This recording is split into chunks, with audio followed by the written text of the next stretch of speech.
Oh, hi, this is Axel Siddiqui um, doing a video for module number 7. The time now is 6:43 p.m.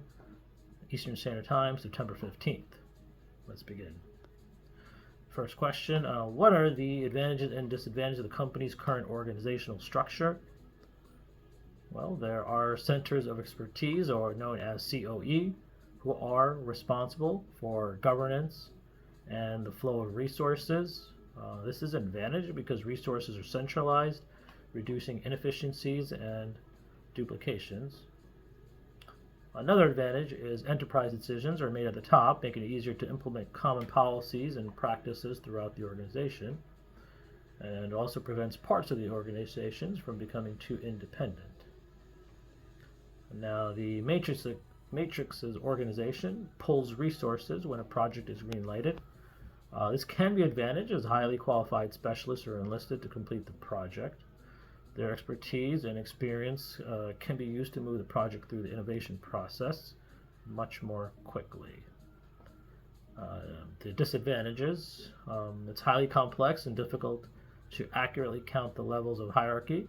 This can create a problem when communication needs to be passed up from below.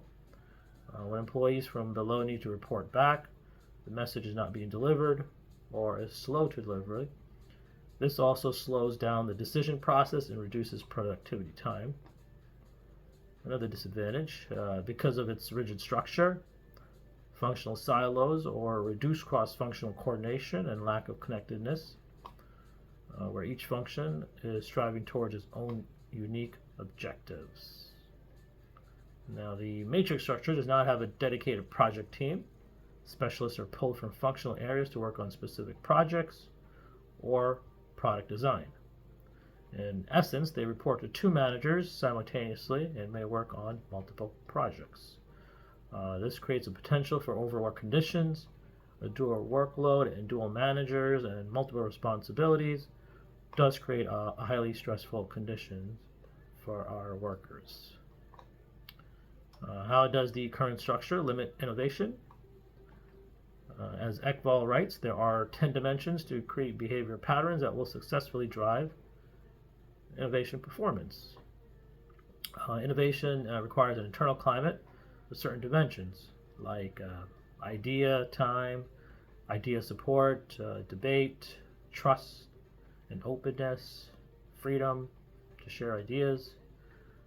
The challenge with the matrix structure is to balance the needs of the business and yet have a creative climate where employees feel their employer cares about them and what they have to say. Next question. Do you think you'll recommend changes to its organizational structure? Well, everyone or every organization can benefit from a positive culture that is long lasting, because over time, great things can happen.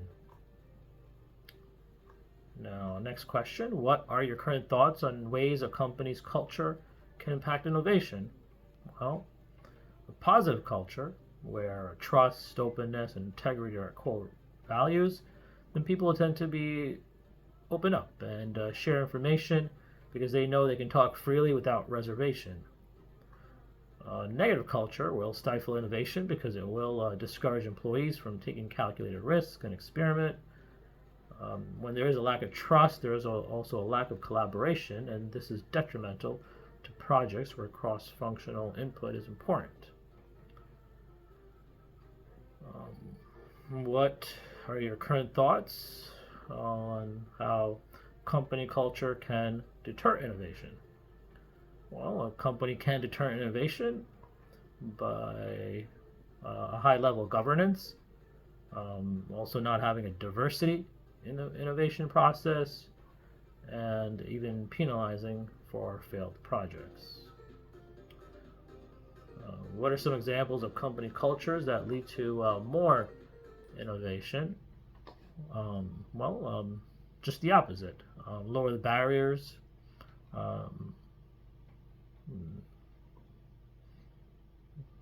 allow employees to risk take, experiment, top leadership promoting, rewarding a culture that's free to share ideas, having a platform where people can communicate easily.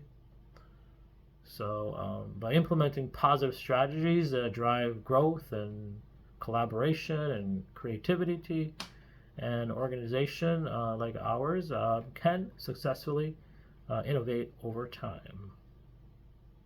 So this concludes the video. Have a good evening.